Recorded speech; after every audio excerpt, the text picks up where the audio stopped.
अगर मैं आपसे कहूँ कि आप अपने मनपसंद का खाना खा सकते हैं, जितनी मर्ज़ी खा सकते हैं, मन को दबाने की आवश्यकता नहीं है और फिर भी आप अपने बढ़ते हुए वज़न को कम कर लेंगे, यकीन करेंगे आप नहीं।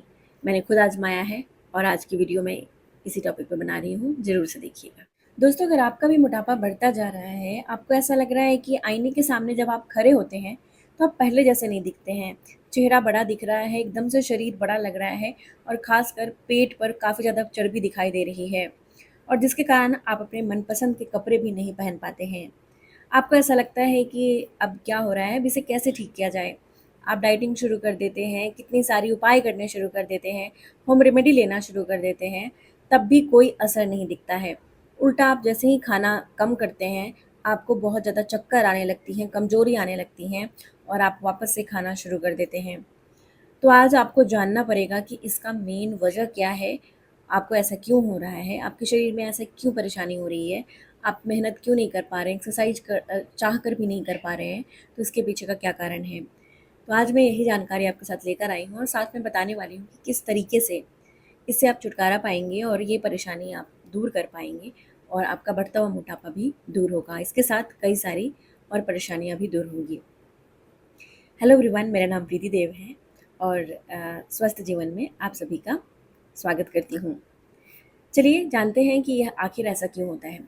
अक्सर आपको इसे समझना होगा कि हमारी शरीर जो होती है, हम सभी की ह्यूमन बॉडीज़, वो बहुत सारी सेल्स से बनी होती हैं, ट्रिलियंस ऑफ सेल्स से बनी होती हैं और ये सेल्स छोटे-छोटे सेल्स होते हैं, जो पूरे दिन बनते हैं, टूटते हैं, बनते हैं, टूटते हैं और ये बहुत फ्रैक्शन ऑफ सेकंड्स में होता रहता है शरीर के अंदर, जिसके कारण शरीर के अंदर एजिंग भी होता है। अक्सर हम क्या सोचते हैं कि जैसे ही हमारी 30 की उम्र हो गई, 30 की उम्र हो गई, तो हम अब बूढ़े हो गए हैं। तो शायद ये बुढ़ापा की वजह से हो रहा है मोटापा, या प्रेग्नेंट हो गए हैं तो प्रेगनेंसी के बाद बच्चा डिलीवरी हुआ और उसके बाद हो रहा है। लेकिन ऐसा नहीं है।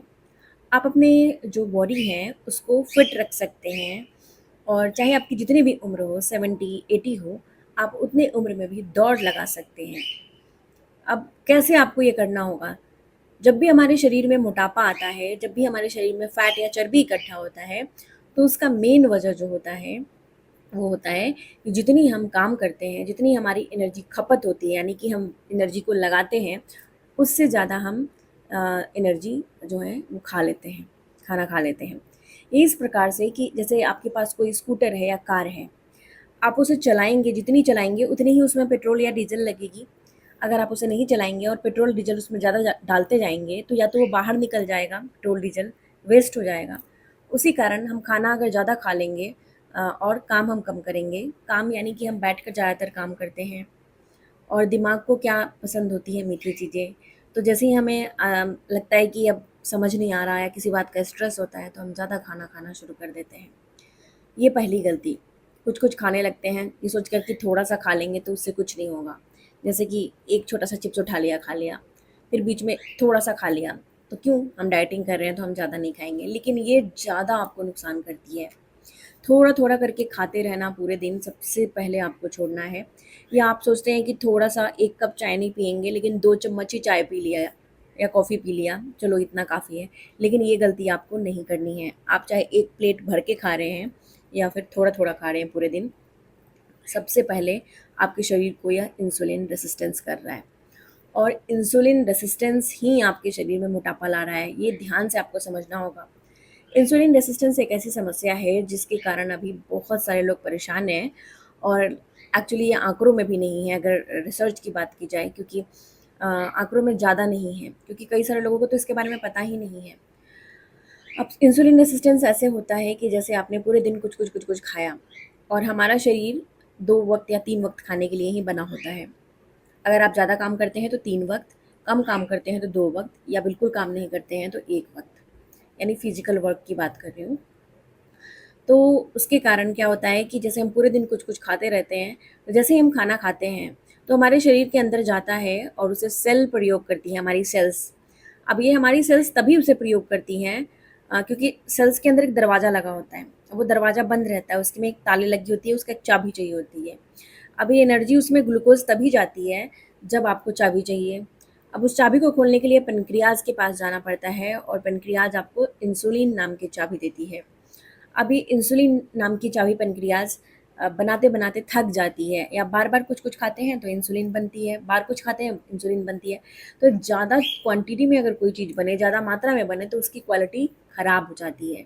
ठीक है, ये उसी प्रकार से कि आपको दिन में एक बार अगर खाना बनाने को कहा जाए तो आप अच्छा खाना बनाएंगे, लेकिन दिन में 3 बार 4 बार बनाने को बोला जाए तो आप ऐसे ही बना लेंगे, है ना।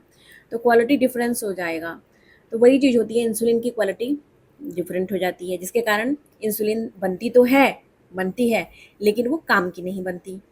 अब उसके कारण सबसे पहले आपको समझना है कि इंसुलिन बन रही है, काम की नहीं बन रही। यानी कि ग्लूकोज़ भी हमें मिल रहा है, शरीर के अंदर चीनी भी जा रहा है और इंसुलिन भी बन रहा है, लेकिन दोनों काम नहीं कर रहा, क्योंकि वो हमारे सेल्स के अंदर नहीं जा रहा है। तो वो सारे कहाँ जा रहे हैं? तो सारे खून के अंदर फेंक दिया जा रहा है। अब खून के अंदर चीनी की मात्रा बढ़ती जा रही है।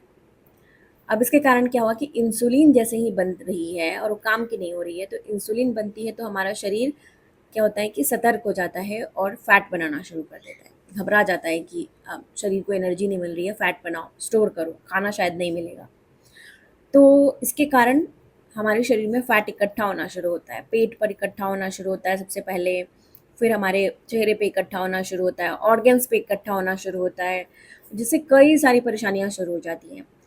और ये एक दिन में नहीं होता, ये 4-5 साल की हमारी एक जगह पर बैठ के काम करने की वजह से, या ज़्यादा एक्सरसाइज नहीं करने की वजह से, कल करेंगे टाइम नहीं मिलता, ये सोचकर ये परेशानियाँ बढ़ती जाती हैं। तो आपको क्या करना पड़ेगा इससे छुटकारा पाने के लिए?